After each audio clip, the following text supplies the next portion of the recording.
அண்மை செய்தியை பார்க்கிறோம். பொது வாழ்க்கையில் இது போன்ற ஒரு நடைமுறையை பார்த்ததில்லை என்று விஜய் குறித்த விமர்சனத்தை அதிமுக முன்னாள் அமைச்சர் செல்லூர் ராஜு செய்தியாளர்கள் சந்திப்பில் தெரிவித்திருக்கிறார். அதனை பார்க்கலாம். நான் என்ன சொல்றேன், சகோதரர் விஜய் நாங்களா திட்டல, நாங்க அவரை சொன்னோம். அவர் எங்களை திட்டும் போது நாங்க திட்டாம இருக்க முடியுமா? அவர் அறையிலே வந்துட்டு அரசியல் பண்ணா எப்படி முடியும்? எங்க தலைவர் பொது வாழ்க்கைக்கு வந்தாரு, எல்லா இடங்களுக்கும் போனாரு, வச்சாரு. அவர் போனாரா? அவர் போறாரா? வராரா? என்னங்க புது கான்செப்ட்? 41 பேரை இறந்தத அங்க கூப்பிட்டு, சென்னைக்கு கூப்பிட்டு அவங்க துக்கம் விசாரிக்கிறது, இதெல்லாம் புதுசு இல்லையா? பொது வாழ்க்கையில் வந்த பிறகு இது தவறுன்னு தான் சொல்றோம். யார்கிட்ட கேட்கணும்? அவர் எப்படி கேட்கணும்?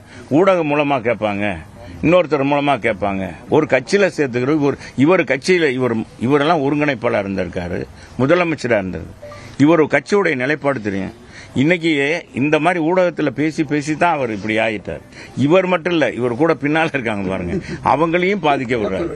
நான் அண்ணன் பன்னீர்செல்வத்தை கேட்டுக்கிறேன், இந்த நாடகம் எல்லாம் வேண்டாம்.